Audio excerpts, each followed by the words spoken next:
Pronto, é o custo de ser baixinho. Agora eu tô vendo todo mundo. Boa noite, tudo bem? Meu nome é Rendrica. Para quem não me conhece, eu sou casada com o reverendo Ronaldo Vasconcelos, esposo de pastor há quase 10 anos agora. Eu não queria casar com pastor, e eu não casei, eu casei com um seminarista. Deus respondeu minha oração, aí eu aprendi a ser esposa de seminarista, e eu fui humilhada, e depois Deus me levou a status de esposa de pastor.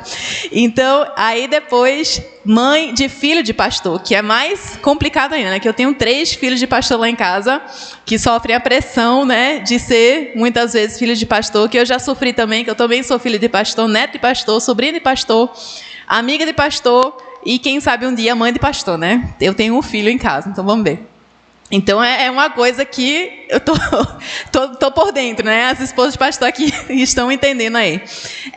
Eu me formei em biologia, entrei um pouquinho em cinema, então meus campos são bem diversos. Eu ainda estudaria muito mais, mas tem pouco tempo e já entreguei a Deus que as coisas que eu vou estudar agora, que não tem nada a ver com realmente o objetivo, vai ser no céu. Aí estou esperando que pelo menos, se preservem meios arqueológicos, na nova terra, as composições que foram feitas, durante o mundo, a era do pecado, e quem sabe futuramente a gente consiga estudar de uma perspectiva completamente diferente, na glorificação, no novo céu e nova terra.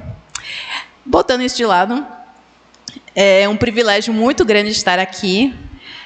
Eu me lembro que a primeira vez que eu falei para um ASAF, eu fui obrigada a virar presidente da SAF. Depois, eu nunca tinha sido membro de SAF, mas eu virei esposa de pastor, então, obrigatoriamente, eu me tornei, então, a presidente da SAF. E foi uma experiência muito boa, porque as irmãs eram muito árduas, muito fervorosas. E era uma igrejinha pequenininha lá em Santa Maria, e as reuniões de oração tinha eu e mais 2 irmãs, e foi crescendo assim, o trabalho. Então é uma bênção, um privilégio muito grande estar com vocês, irmãs, porque eu sei que as orações são feitas com propósito, os projetos são feitos com propósito, e Deus, com certeza, honra os trabalhos que são feitos com o propósito de glorificar ao nome dEle. Então, o tema de hoje à noite vai ser um tema baseado, na sua grande parte, em Tiago, capítulo 1. Quem trouxe a Bíblia pode abrir, quem não trouxe, como eu, sou menos crente, que tenho a Bíblia no celular, abra no aplicativo do celular. Tiago, capítulo 1, versos 2 a 4. Vou ler aqui. Meus irmãos, tende por motivo de toda alegria o passardes por várias provações, sabendo que a provação da vossa fé, uma vez confirmada, produz perseverança. Ora, a perseverança deve ter ação completa, para que sejais perfeitos e íntegros, em nada deficientes. Queridas, este versículo foi o início de um estudo que eu estava começando a fazer nas minhas devocionais semana passada, e foi um momento muito propício. É impressionante como Deus nos orienta a estudarmos a palavra dele, quando nós buscamos realmente Ele, nos orienta a vermos aquilo e nos traz à mente e ao coração exatamente o que a gente precisa no momento em que a gente está precisando. Durante essas últimas 2 semanas, quem trabalha no Ministério de Aconselhamento, quem acompanha os trabalhos dos pastores em particular, eu, como estou bastante envolvida com isso, com meu marido também, nós presenciamos e ouvimos e testemunhamos e tentamos auxiliar mães que tiveram seus filhos de 25 dias, uma mãe que teve um filho de 25 dias tendo que ir para o hospital com bronquiolite, com pneumonia, com problema no plano de saúde. Teve outra mãe que descobriu que a filha de 14 anos tinha sido estuprada, estava grávida. Outra mãe de filhos pequenos, o seu marido faleceu depois de uma longa luta contra câncer. Uma outra mãe teve quase um infarto do coração, e não foi tão trágico, mas chegou perto a uma tragédia quando descobriu que o marido tinha esquecido a filha dentro do carro por 1h30, quando foi fazer as compras. E o pai, abatido, poderia ter acontecido qualquer coisa. E por pouco não aconteceu. E dia após dia nós encontramos essas tribulações, essas coisas para as quais nós não nos planejamos, essas coisas que nós, na verdade, nos planejamos para que não aconteçam, né? Nós colocamos até mesmo no GPS, no Waze, tem aplicativo um negócio para dizer, quando chega no local, né? Não se esqueça dos seus filhos no carro. Então a gente se programa para evitar qualquer tribulação. E o nosso sonho, a nossa paz, muitas vezes, se dá quando nós temos essa estabilidade, né? Essa constância, essa previsibilidade da nossa vida. Muitas vezes nós olhamos para frente e nós dizemos, não, agora está uma tempestade, mas eu vou ter paz quando eu tiver estabilidade financeira, quando eu estiver finalmente casada, quando eu tiver filhos, quando Deus converter meus filhos, né? Quando meus filhos pararem de ser tão rebeldes, quando eu conseguir aquele emprego, quando eu conseguir fazer aquele projeto que eu queria tanto, quando eu conseguir ir para aquela casa, isso, aquilo. Nós sonhamos e nos planejamos para uma certa estabilidade, para um meio no qual nós conseguimos controlar as coisas. E a verdade é que nós não controlamos nada. Nós vivemos num mundo de inconstâncias, e inconstâncias imprevisíveis. E é sobre essas inconstâncias, que nós somos aqui, por Tiago, chamadas a perseverar, a nos mantermos constantes. E isso é uma coisa tremenda, especialmente hoje em dia, não é mesmo, irmãs? Porque nós vivemos numa sociedade que é dominada pelas emoções, que é dominada pela busca pela felicidade, que é dominada por um desejo descontrolado de ser aquilo que eu quero ser a qualquer custo, e eu só vou conquistar o meu sonho quando eu estiver naquele patamar, estiver tudo debaixo do meu controle. Tudo debaixo do meu controle. E enquanto não chegarmos lá, enquanto nós não estivermos dominando tudo, nós somos dominadas por tudo. Nós enfrentamos as tribulações e nossas emoções se descontrolam. Eu vou dizer, mas tribulação não é apenas isso que eu citei para vocês. Não é apenas perder o marido, não é apenas a filha ser estuprada, não é apenas essas coisas terríveis que acontecem conosco. É até mesmo, eu vou dizer como mãe, que já fui de recém-nascido, é passar por noites sem sono também. Não é mesmo? É passar por aquela privação de privacidade. É passar por uma privação de alguma coisa que nos faz tremer e temer de certa forma. Isso é uma tribulação. Tribulação, eu gostaria de dar uma definição, talvez eu esteja sendo um pouquinho redundante, né, um pouquinho, não preciso o suficiente, mas eu gosto de pensar na tribulação como um jejum forçado de Deus. Ele impõe em nós um jejum forçado. Ele tira de nós alguma coisa na qual nós confiávamos, na qual nós dependíamos, para então nos provar, ver como nós reagiremos. Essa é a tribulação. Então, para uma mãe, eu tenho uma amiga que falava para mim que nunca ia ter filha, porque ela não suportava a ideia de passar noites em claro, né, sem dormir, que ela gostava muito de dormir. Eu falei, minha filha, Deus vai te lembrar disso. E ela recebeu o primeiro filho, e ela falou para mim, Hendrika, eu tenho passado por tribulação, mas eu tenho aprendido que eu consigo sobreviver com 3 horas de sono por noite. Então, tribulação é uma espécie de jejum, Deus tirando de nós alguma coisa que poderia ser um ídolo em potencial. E se vocês têm papel, irmãos? Aí, vocês têm papel? Quem tiver papel, ou quem não tiver, pode anotar, né, no caderno mental. Tem aqui, poderia distribuir? é uma coisa que eu queria que vocês fizessem agora, para no final a gente pensar mais um pouquinho a respeito. Enquanto forem distribuindo aí, eu gostaria que vocês anotassem aí. Não precisa mostrar para ninguém, viu? É para você. Aí você pode ser completamente honesta consigo mesmo, né? Quando a gente acha que outra pessoa vai ler, né? A gente disfarça, né? Cria, inventa uma coisa menos feia, menos assustadora. Mas eu gostaria que vocês fossem extremamente honestos para consigo mesmos e perante Deus. E colocassem aí 3 coisas. Primeiro, a maior dor da sua vida. A maior dor da sua vida. Aquilo que mais doeu, que você pensa assim, Senhor, eu não sei como eu sobrevivi àquilo. Aquilo foi a dor que, assim, quase me matou de angústia, de tristeza. Segundo, o seu maior medo. Aquilo que você mais tem medo. Não vale botar aranha. Ou até pode botar. Teve algumas pessoas que olharam para mim. Pode botar aranha se quiser, mas o maior medo de verdade. O maior medo. Em terceiro lugar, o maior desejo da sua vida. Aquilo que você olha e vê como um ponto de esperança para si mesma, que quando você está num dia ruim, você lembra daquilo e aquilo te levanta o ânimo.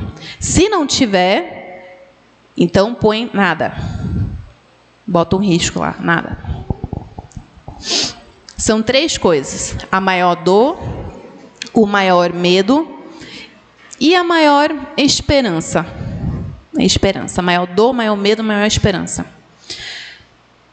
Queridas, quando vocês estão escrevendo aí, eu dei o nome dessa devocional, dessa palestra, de Constância nas Inconstâncias. E como a gente sempre precisa falar, né, a gente precisa definir os termos. Então, o que é constância? E pelos dicionários aí da vida, um resumo bom é: constância significa ser inalterável em alguma atividade. Inalterável em alguma atividade.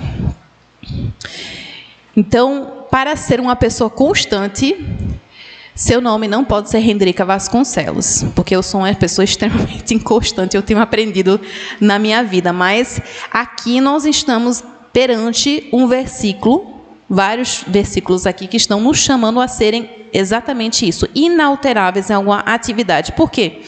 Porque nós estamos vendo Tiago nos convidando a sermos perseverantes. Aí em Tiago 1, verso 3, ele diz o seguinte: sabendo que a provação da vossa fé, uma vez confirmada, produz perseverança. Essa perseverança, essa palavrinha aí em grego é hipomoné. Hipomoné. Não sei se eu estou pronunciando correto. Eu sou leiga no grego, mas hipomoné significa o quê? Hipo, debaixo de, e moné é aguardar, manter-se, continuar. Então, hipomoné, o perseverante, perseverar aqui significa manter-se debaixo ou na presença de algo. Manter-se. É o manter-se, é o esperar. É o esperar pacientemente. Isso significa perseverança. Então, ser constante... Eita, me perdi aqui. Ser constante significa perseverar, e para perseverar nós temos que esperar. E quem espera tem esperança, não é mesmo? Não adianta esperar se você não sabe para que está esperando, para quê, né? Eu vivo falando para minhas filhas, né? Mãe, eu quero isso, espera. Você espera o quê? Você espera para você poder ganhar o doce depois do almoço. Ah, é ok. Então, elas têm esperança de ganhar o doce depois do almoço. Aí facilita para elas, né, comer o almoço sabendo que no final do almoço vai ter a sobremesa. Ok. Então, perseverante, ter esperança. Esperança no quê? O perseverante, então, ele vai continuar a se manter debaixo daquelas circunstâncias, porque ele acredita que vale a pena esperar. As minhas filhas acham que vale a pena esperar pelo brigadeiro ao final do almoço, né? Algumas pessoas achariam que não vale a pena comer frutas, né? Comer verduras, né? Aquele almoço que mamãe fez, meio queimado, um arroz queimado, para conquistar o brigadeiro. Algumas pessoas não acham isso esperança, mas elas acham. Então, elas são perseverantes naquela tribulação de comer a comida da mamãe. E quem espera, então, a esperança que ele tem vai revelar aquilo no qual ele depositou a sua fé. E tem muita gente que fala, você tem fé? Eu tenho fé. Né? Eu vou conquistar, eu vou conseguir porque eu tenho fé. Tá bom, meu irmão. Fé em quê? Não é mesmo? Fé todo mundo tem. Fé todo mundo tem. O problema é quando a gente coloca a fé em nós mesmos, né? Eu tenho fé em mim, eu tenho fé no político tal, eu tenho fé na fulaninha, eu tenho fé de que isso vai acontecer.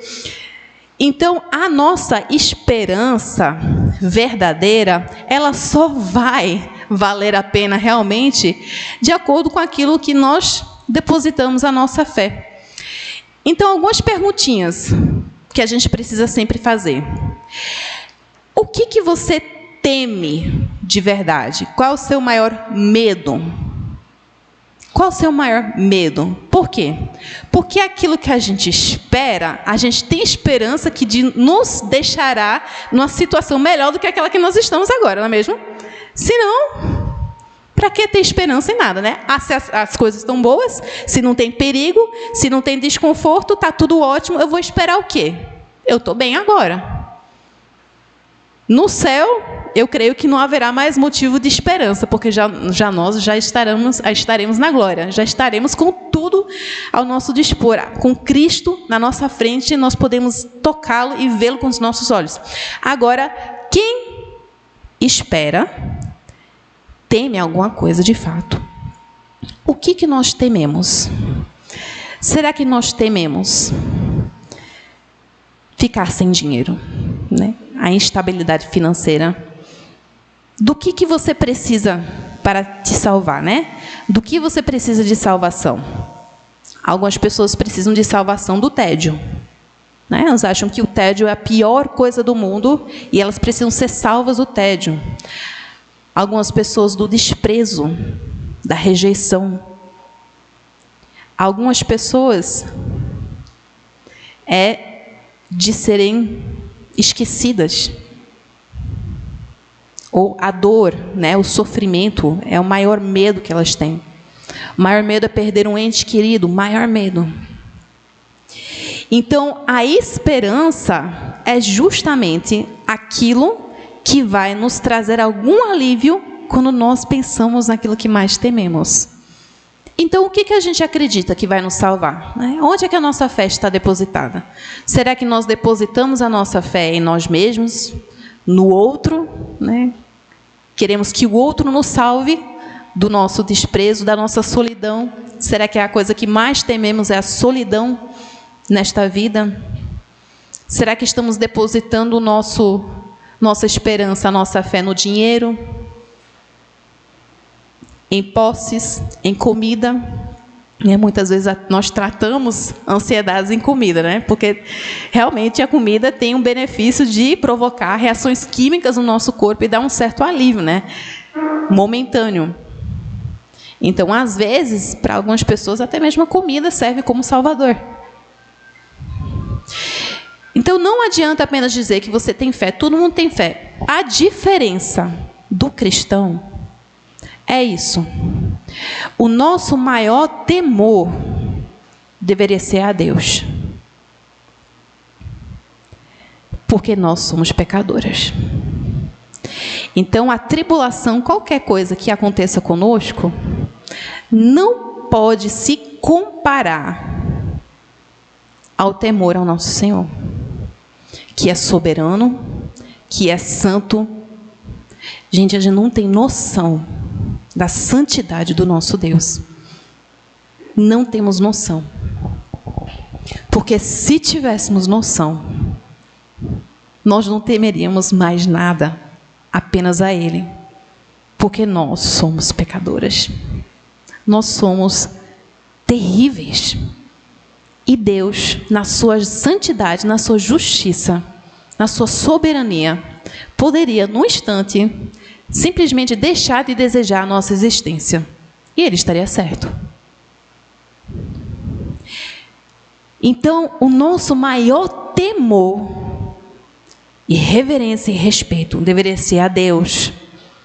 E todos os outros medos, né? De ficar sozinha, de ficar com fome, de ficar sem dinheiro, tudo isso, perante o temor ao nosso Senhor, deveria sumir. E enquanto nós, ao mesmo tempo que nós tememos ao nosso Senhor, incrivelmente, a nossa maior esperança é o nosso Senhor. A nossa fé está depositada no Senhor. Vamos lá para Romanos 5, versos 3 a 11, que é um trecho muito semelhante a Tiago 1.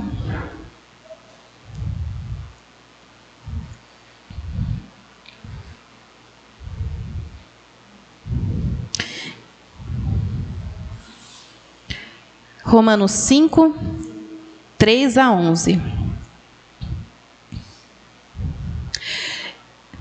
Eu acho que a minha versão aqui está diferente. Eu acho que é NAA, mas tudo bem, vou ler aqui.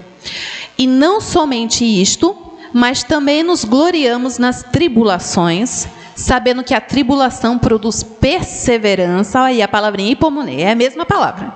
Produz perseverança, a perseverança produz experiência.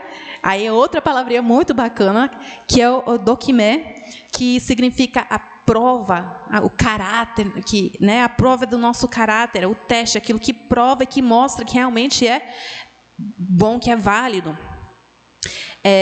Aparece também lá em Tiago 1, verso 3, que quando ele fala que é a aprovação da nossa fé. Então, a tribulação ela vai produzir a aprovação da nossa fé, vai mostrar para nós, né, quão realmente verdadeira a nossa fé é o dokimé. Então, é a prova da nossa fé estar depositada no lugar certo. Então, a perseverança produz a experiência, ou caráter, e a experiência produz a esperança.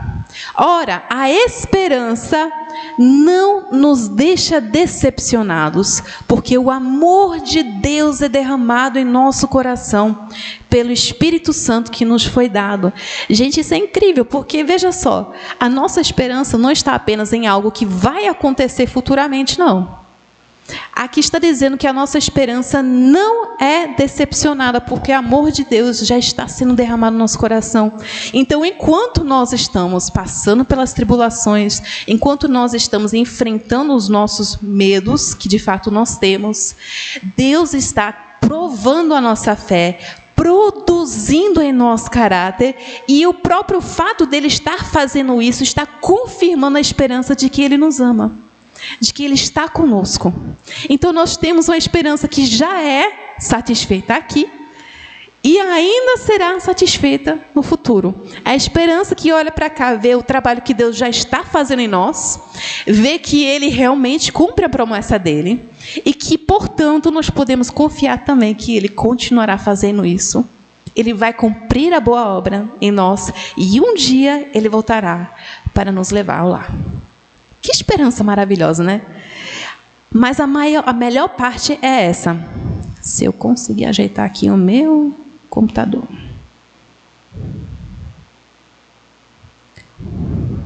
A melhor parte é essa. Porque Cristo, quando nós ainda éramos fracos, morreu a seu tempo pelos ímpios. Dificilmente alguém morreria por um justo, embora por uma pessoa boa, alguém talvez tenha coragem para morrer. Mas Deus prova o seu próprio amor para conosco pelo fato de Cristo ter morrido por nós quando ainda éramos pecadores. Logo, mas agora, sendo justificados pelo seu sangue, seremos por ele salvos da ira. Olha aí, aquilo que nós deveríamos mais temer, que nós temíamos ao descobrirmos que nós éramos de fato pecadores perante um Deus santo. Ele sanou o problema. Ele já nos justificou pelo seu sangue, nós fomos salvas da ira. E nós seremos salvas da ira, então. Porque se nós, quando inimigos, fomos reconciliados com Deus, mediante a morte do seu Filho, muito mais, estando já reconciliados, seremos salvos pela sua vida. E não apenas isto, mas também nos gloriamos em Deus, por meio do nosso Senhor Jesus Cristo, mediante o qual recebemos agora a reconciliação.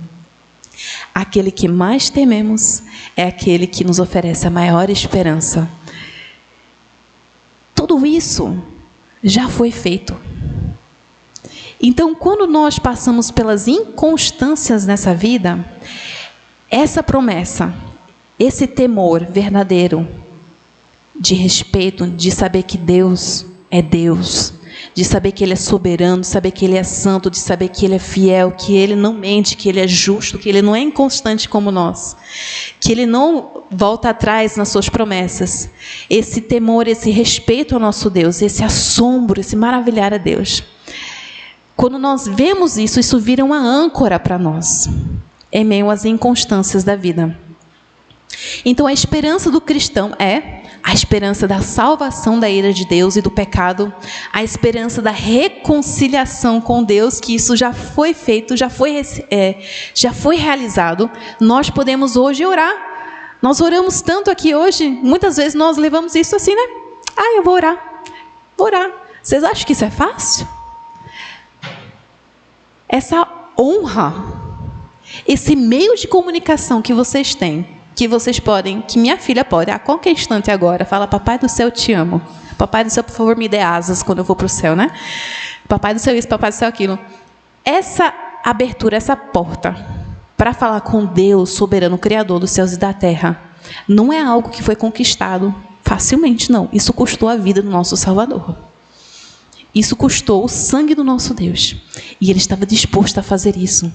Nós fomos reconciliadas com Ele. Então, no meio da tribulação, no meio do jejum forçado de Deus, Ele está fazendo o quê? Venha. A porta está aberta.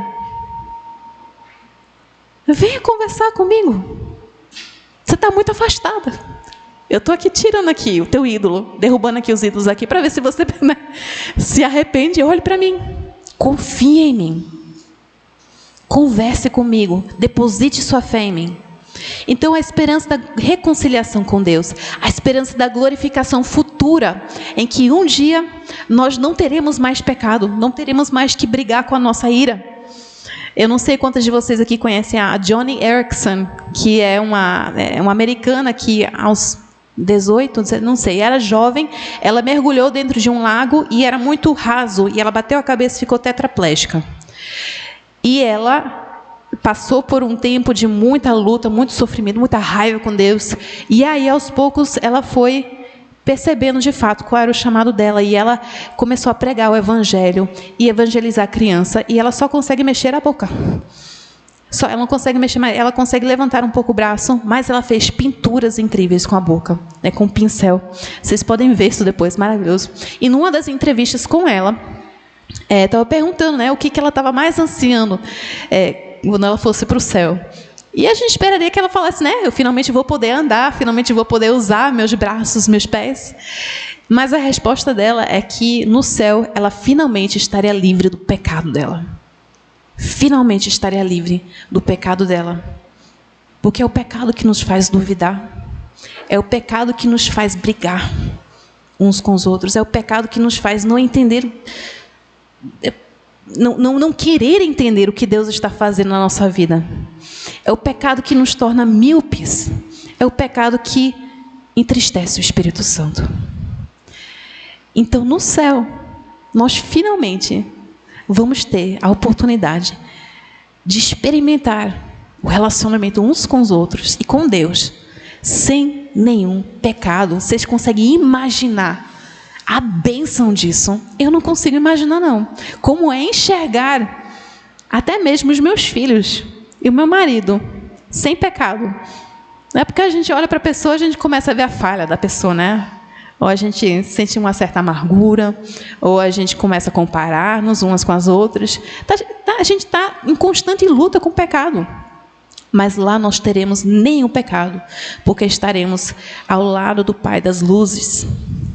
A esperança, então, não é decepcionada. Irmãs,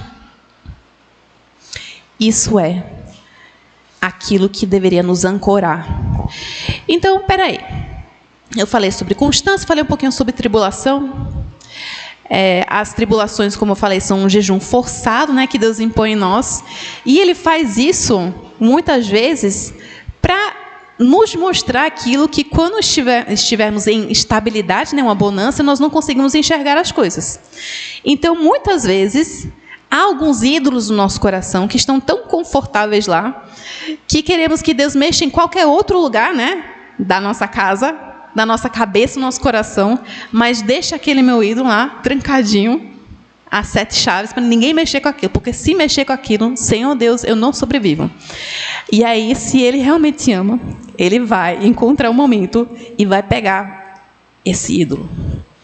Porque é esse ídolo que Ele quer derrubar. E Ele vai, então, expor, através da tribulação, os nossos maiores temores. Ele vai expor aquilo que a gente está confiando que nos salve, que não seja Ele. Ele vai expor a fraqueza também dos nossos ídolos. Que Ele vai fazer assim, ó. Tu confiou nisso, né, mulher? Tu estava confiando nisso?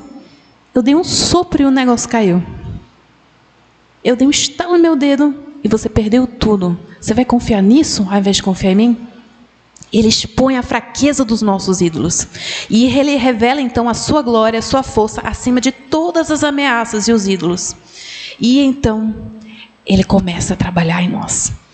Ele começa a trabalhar. Às vezes, até mesmo contra a nossa vontade, sabe? Eu já tive, assim... Confessar aqui pecado para as irmãs não é um convite para todo mundo começar a expor os pecados, que a gente tem que ter um certo limite no tempo, né? Mas já tive momentos de muita raiva, assim, de raiva contra uma pessoa que eu não gostava, de jeito não gostava. E eu olhava para aquela pessoa, sabia que eu tinha que conviver com aquela pessoa. Eu falei, Senhor, eu sei que eu estou matando aquela pessoa no meu coração, mas é uma questão de gosto, Senhor. Aí eu senti um apertando. Não é questão de gosto, não, minha filha. Você vai ter que aprender a lidar com essa pessoa. E quanto mais eu pensava, mais eu sentia um ódio. Quanto mais eu olhava para ela com amargura, eu tive que orar para Deus e falar, Senhor, o Senhor vai ter que arrancar esse desejo de mim. Porque eu estou com uma luta de desejo no meu coração. Eu tenho desejo de te obedecer, eu tenho desejo de te honrar, mas eu tenho desejo que aquela pessoa suma da minha frente. Então, por favor, honre, se o Senhor puder, me ajude com o meu maior desejo. Eu espero que esse seja o meu maior desejo, de te honrar e te amar acima de tudo, e transforme esse desejo no meu coração de que aquela pessoa suma, porque eu não estou conseguindo. Eu não consigo, é uma coisa visceral. Eu olho para aquela pessoa e, Senhor, eu preciso me controlar para não pecar contra Ti.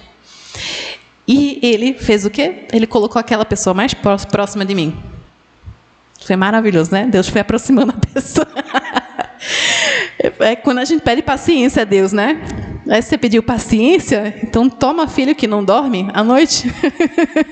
Vou te dar uma oportunidade para você produzir paciência.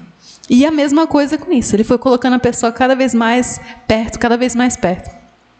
E eu fui tendo que aprender que eu também não era pessoa muito agradável, não. Que eu não tinha nada que ninguém ficar gostando de mim, não. E que se Deus decidiu me salvar, então eu tinha que aprender a enxergar não apenas as falhas na outra pessoa, mas a obra de Deus na vida daquela outra pessoa. Ainda estou com Deus trabalhando no meu coração, mas eu posso falar para vocês que já produziu fruto. Já, né, a raiva está menor. Mas é uma oração que muitas vezes nós vamos ter que fazer. Senhor, eu não consigo mudar meu desejo. Eu pegar meu coração, fazer uma cirurgia em mim mesma, eu não consigo. O Senhor vai ter que... O Senhor me colocou na tribulação. Por favor, Senhor, eu confio em Ti. O Senhor é o médico dos médicos. Faça cirurgia em meu coração e arranque isso de mim. Porque eu quero glorificar a Ti acima de tudo. E Ele trabalha. Conforme nós fomos confiando nele, conhecendo mais a Ele, aprendendo a amar aquilo que Ele ama, Ele vai trabalhando no nosso coração e Ele vai transformando os desejos no nosso coração. Ele vai transformando a forma que nós temos de olhar para as coisas. Isso vai então produzindo esperança, produzindo perseverança em nós. Como é que nós vemos a perseverança na nossa vida, né, em meio às tribulações? Justamente através dos frutos do Espírito. Quantas de nós já vimos pessoas passando por grandes tribulações, perdendo o marido, perdendo o filho, perdendo o emprego, perdendo isso, perdendo aquilo, e a pessoa não descontrolada, falando assim, foi da vontade de Deus, eu vou confiar em Deus, está doendo, eu estou triste, eu estou com raiva, mas eu vou me dominar, eu não vou blasfemar contra Deus, eu vou honrar a Deus. E essas pessoas saltam aos nossos olhos porque elas mostram que a esperança delas não estava naquilo, a esperança delas estava fora daquilo. Então nós vemos a perseverança como? Através dos frutos do Espírito, a paciência, a longanimidade, a mansidão, a bondade, a benignidade, a alegria, o amor. Tratar bem aquela pessoa que nos fez mal, mesmo que seja difícil. E orar para que Deus cumpra a sua vontade. Deus confirma e satisfaz a nossa fé e esperança nele. E Ele faz isso produzindo os frutos do Espírito em nós. O fruto do Espírito, né?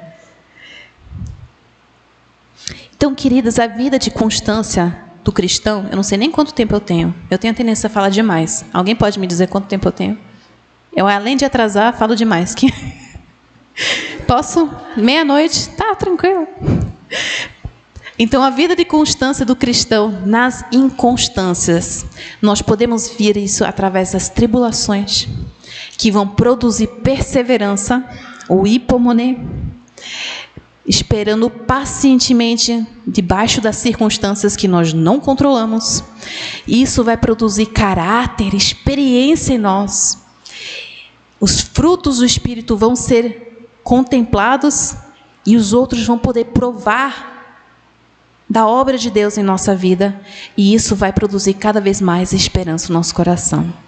Só dá uma vontade da gente falar assim, manda a tribulação, Senhor, né? Manda dor, manda o jejum. Fala, não, Senhor, só um pouquinho, né? Um pouquinho por vez, que a gente é frágil. Somos pequenas, somos fracas. Como é que a inconstância, ela se revela em nossa vida? Não é que a gente vê a constância, tudo bem. Mas a realidade é que, na maior parte das vezes, nós somos muito inconstantes, né? Somos extremamente inconstantes, né? Falta Deus apertar um pouquinho, a gente já começa a chorar, né? A carne começou a aumentar, né, o valor, e agora a gente só pode comer frango ou ovo em casa, já começa a chiar, né? Ô Senhor, que tribulação que eu estou passando. E um churrasquinho, Senhor. As coisas vão ficando mais difíceis e a gente nem percebe, né?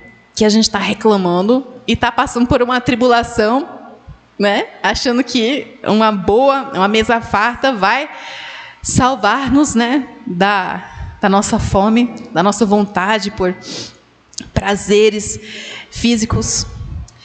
Então, a inconstância, ela se revela em especial quando nós nos deixamos ser dominadas por aquilo que nós deveríamos dominar. Como é que é isso? Quando vem a tribulação, a gente começa a ser dominado por nossa emoção. Muitas vezes, a ira, né? Nós nos descontrolamos, nós perdemos a paciência, nós gritamos, quem é mais explosivo começa a quebrar as coisas, quem é mais, né, guarda mais, a raiva começa a se tornar cada vez mais amargurada, cada vez mais rancorosa, começa a ser dominada pela raiva internamente. Então, muitas vezes somos dominadas pelas nossas emoções. Às vezes somos dominadas pelos prazeres físicos. Então, se Deus tirou uma coisa daqui, ao invés de corrermos para Deus, a gente faz o quê? Eu vou ignorar isso, fingir que isso não está acontecendo. Vou sentar hoje à noite na frente da TV, ligar o Netflix, né? E maratonar uma série até que eu esqueça que aquela desgraça aconteceu. né? A gente está sendo dominado pelos prazeres, achando que os prazeres, né, a comida, vou pedir hoje uma comida que eu nunca peço porque eu mereço um sorvete, porque eu estou assim, eu não vou orar, né? Orar é para outra hora. Hoje pede um sorvete, que orar não vai funcionar hoje. Hoje vai ser sorvete. Vai ser o sorvete mais caro que tem, né? O Ben Jerry's. Aquele que é R$50 um pote de... Misericórdia. É tão bom, né? Mas R$50 esse pote a gente não consegue comer todo dia, não. Então, a gente acaba sendo dominado por nossas emoções, por prazeres físicos. A gente acaba sendo dominado por outras pessoas. Até mesmo a pessoa pode nem perceber. Mas a gente faz de tudo para agradar aquela pessoa. Aquela pessoa ameaça sair da nossa vida. É nosso ídolo. É a razão da nossa esperança. Nosso maior temor é perder aquela pessoa. E a gente, ao invés de confiar em Deus e dominar a nós mesmos, nós somos dominados por aquela pessoa. Nós fazemos de tudo, qualquer coisa, para que ela fique. Nós nos tornamos escravas de outras pessoas. Fazemos tudo por aprovação. Então, a inconstância, ela se revela em nossa vida, como Tiago descreve logo em seguida. Vamos ver? Tiago 1... verso 1.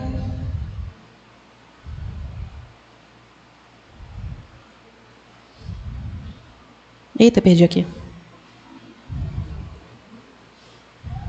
Ah, não. Por isso que eu não estou achando. Estou em Romanos. Né, Hendrica? Procurar Tiago em Romanos é complicado. Tiago 1, verso 6.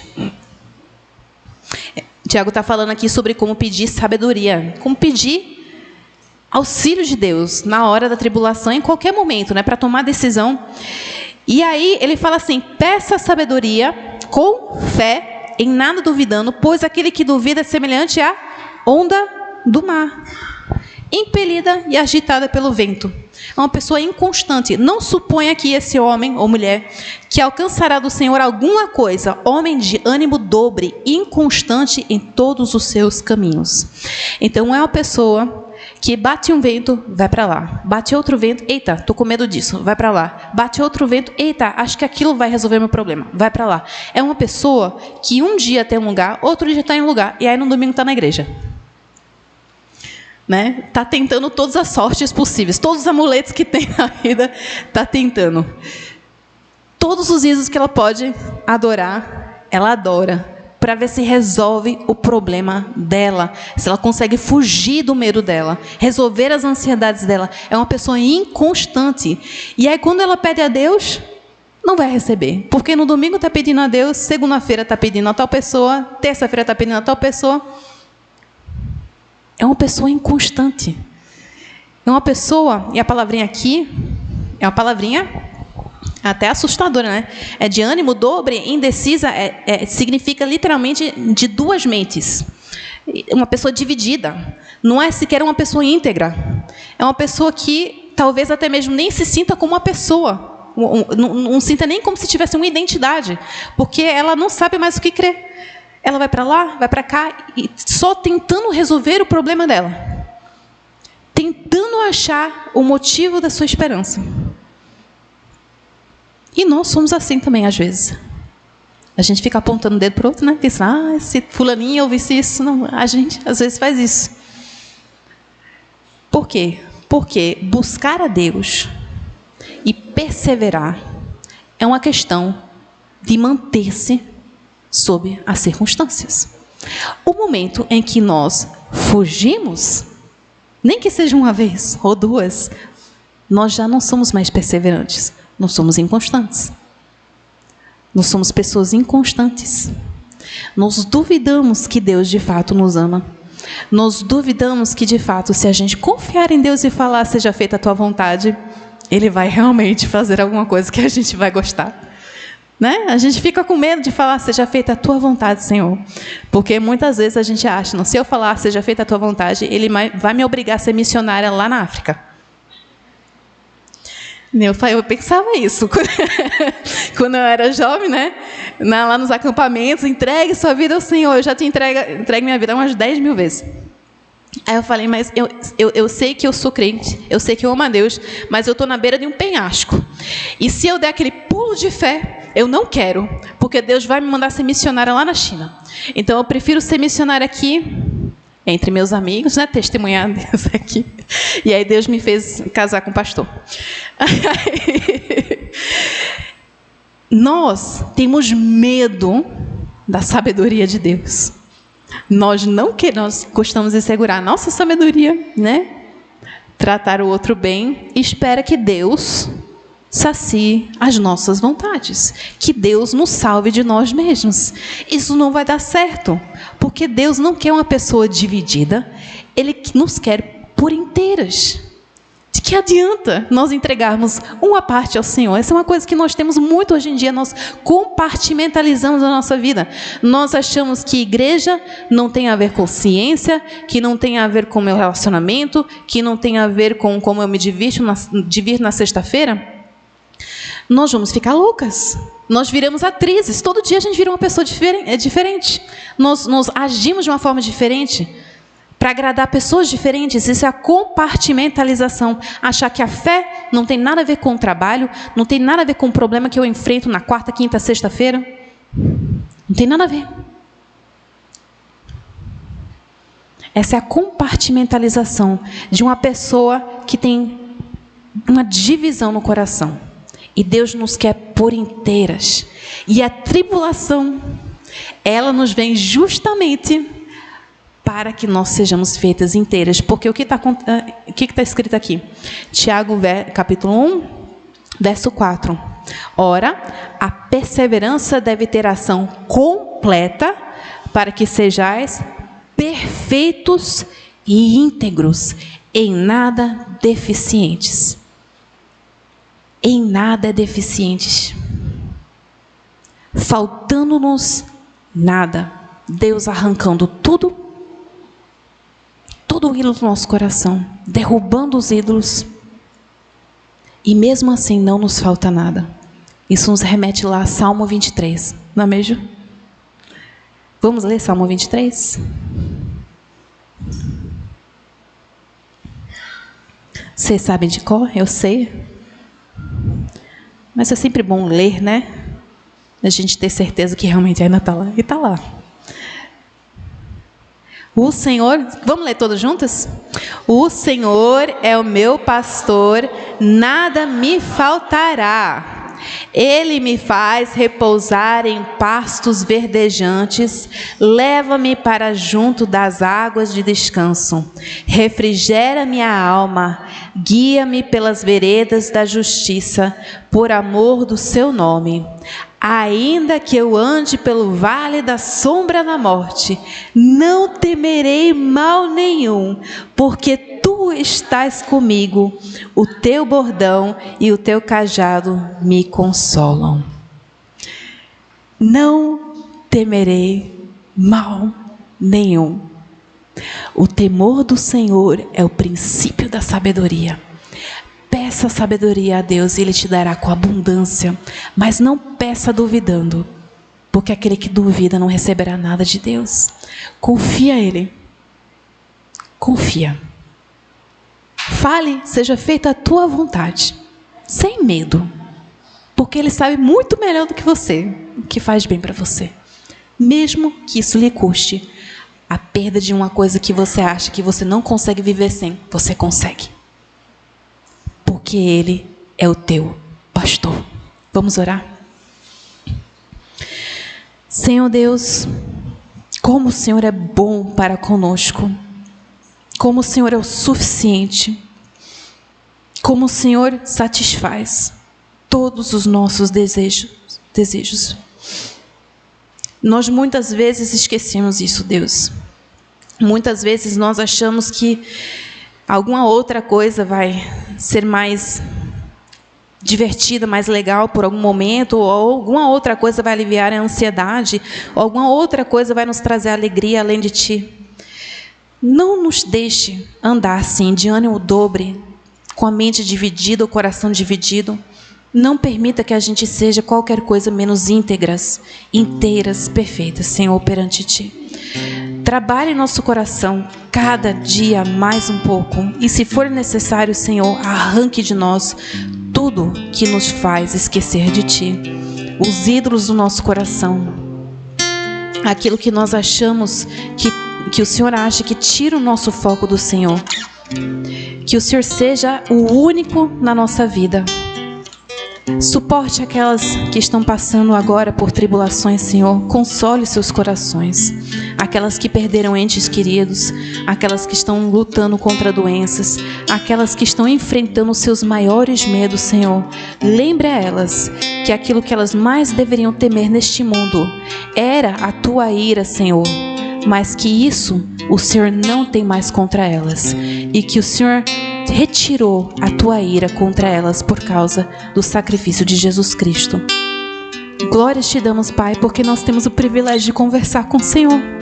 Nós, pecadoras aqui, no espaço, no tempo, nós que instantes atrás pecávamos de uma forma ou outra, Senhor, o Senhor tem misericórdia e graça para conosco, Senhor. Muito obrigada. Que nós não esqueçamos que este privilégio foi comprado a um alto custo lá na cruz. Abençoe cada pessoa aqui, que volte para casa lembrando daquilo que o Senhor nos deu, daquilo que o Senhor permitiu que nós fôssemos filhos e filhas do Altíssimo. Em nome do Senhor Jesus que oramos. Amém.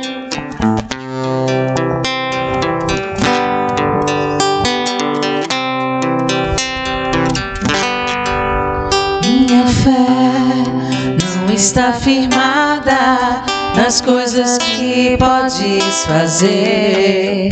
Eu aprendi a te adorar pelo que és. Dele veio sim o amém, somente dele, mais ninguém.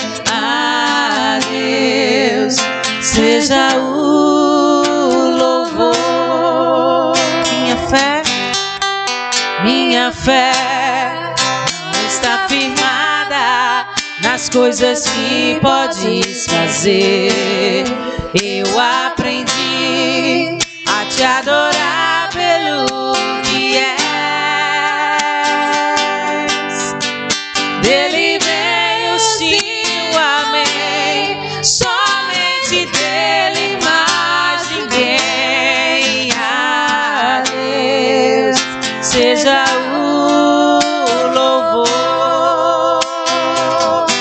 Se Deus quiser, Ele é Deus. Se não fizer, Ele é Deus. Se a porta abrir, Ele é Deus. Mas se fechar, continua sendo Deus. Se a doença vier, Ele é Deus. Se curar, eu vou, Ele é Deus. Se tudo der certo, Ele é Deus. Mas se não der, continua sendo Deus.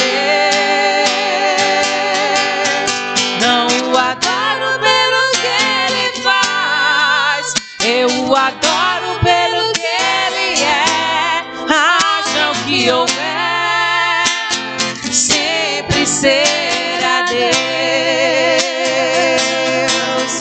Não o adoro pelo que Ele faz, aleluia. Eu adoro pelo que Ele é. Haja o que houver, sempre será Deus. Se Deus fizer, Ele é Deus. Se não fizer, Ele é Deus. Se a porta abrir, Ele é Deus. Mas se fechar, continua sendo Deus. Se a doença vier, Ele é Deus. Se curar, eu vou, Ele é Deus. Se tudo der certo, Ele é Deus. Mas se não der, continua sendo Deus. Se Deus quiser, Ele é Deus. Aleluia, Jesus.